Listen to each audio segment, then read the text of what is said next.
अभी आपको तेज प्रताप जी कल आए हैं रात में, आपको चूड़ा दही का ऑफर दिए हैं पार्टी का, तो उस पार्टी में दीपक प्रकाश जा रहे हैं।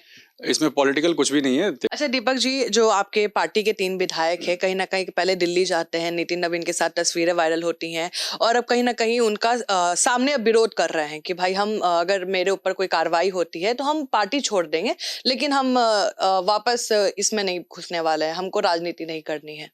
पार्टी से जुड़ा आप जो सवाल पूछ रही हैं।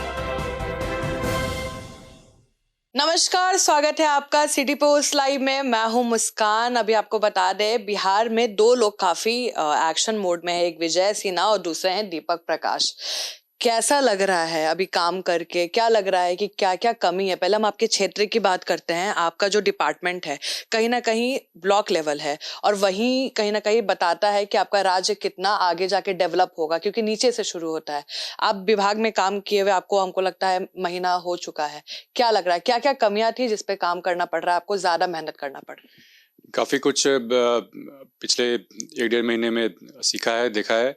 ग्राउंड पे भी जाके देख रहे हैं, निरीक्षण कर रहे हैं।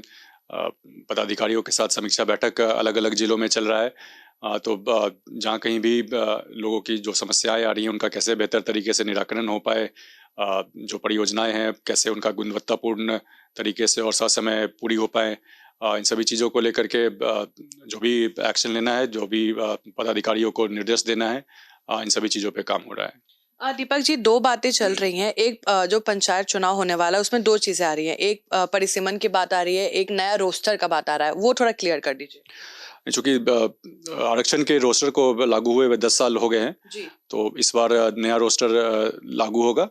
परिसीमन में चूंकि 2021 में कोई जनगणना नहीं हो पाई थी कोरोना के कारण, तो हाँ जी बिल्कुल, परिसीमन की व्यवस्था जो पहले से है वही व्यवस्था लागू रहेगी। अच्छा दीपक जी, हम थोड़ा सा पॉलिटिकली बात कर लेते हैं। अभी आपको तेज प्रताप जी कल आए हैं रात में, आपको चूड़ा दही का ऑफर दिए हैं पार्टी का, तो उस पार्टी में दीपक प्रकाश जा रहे हैं। इसमें पॉलिटिकल कुछ भी नहीं है। तेज प्रताप जी आए थे। हमारे बिहार में परंपरा है, मकर संक्रांति के अवसर पे दही चूड़ा का भोज करते हैं लोग। एक सामाजिक कार्यक्रम होता है ये। तो इसके लिए ही मुझे न्योता मिला है। जाइएगा? बिल्कुल, उसमें पूरी कोशिश रहेगी, व्यवस्था को देखते हुए उसमें कार्यक्रम बनेगा। अच्छा दीपक जी, जो आपके पार्टी के 3 विधायक हैं, कहीं ना कहीं पहले दिल्ली जाते हैं, नितिन नवीन के साथ तस्वीरें वायरल होती हैं और अब कहीं ना कहीं उनका सामने अब विरोध कर रहे हैं कि भाई हम अगर मेरे ऊपर कोई कार्रवाई होती है तो हम पार्टी छोड़ देंगे, लेकिन हम वापस इसमें नहीं घुसने वाले हैं, हमको राजनीति नहीं करनी है। पार्टी से जुड़ा आप जो सवाल पूछ रही हैं उसका जवाब देने के लिए हम अधिकृत नहीं है। आप पार्टी नेतृत्व से इस बारे में बात करेंगे तो आपको सही जवाब मिल पाएगा। आपका कोई प्लान है दही चूड़ा खाने का या पार्टी देने का? यहाँ पे आप तो मंत्री बन गए हैं, अब आप भी तो बुलाएंगे ना किसी को दही चूड़ा पे। नहीं, मकर संक्रांति के अवसर पे काफी समय से पापा का ये है कि हम लोग गांव में ही इसको मनाते हैं। वैशाली जिले में गांव है, महनार प्रखंड में जाओज गांव है, वहाँ पे काफी समय से मनाते आ रहे हैं। और वहाँ पे गांव के जो भी बच्चे हैं, सारे ही बच्चे वो आते हैं, दही चूड़ा हम लोग साथ में मिलके खाते हैं और मकर संक्रांति मनाते हैं। दीपक जी, एक आखिरी सवाल है। जो पंचायत है उसमें कहीं ना कहीं भ्रष्टाचार के कई न्यूज आते रहते हैं कि भ्रष्टाचार हो रहा है। चावल ले ले, स्वास्थ्य ले ले, पढ़ाई लिखाई तो ज्यादातर जो टीचर्स का एजुकेशन है उसको लेकर दीपक प्रकाश क्या करेंगे? नहीं, जहाँ कहीं भी सबसे पहले तो कोशिश है कि जो पंचायती राज व्यवस्था के अंदर जो भी संस्थाएं हैं उनको सशक्त करना है। लोग सशक्त होंगे, जनप्रतिनिधि सशक्त होंगे, जो भी समितियां होती हैं पंचायत के स्तर पे उनको सशक्त करना है। उनका क्रियान्वयन सही से हो, इससे पारदर्शिता आती है सिस्टम में। टेक्नोलॉजी का इस्तेमाल करके जहाँ कहीं भी पारदर्शिता आ पाए, इससे भी भ्रष्टाचार काउंटर होता है।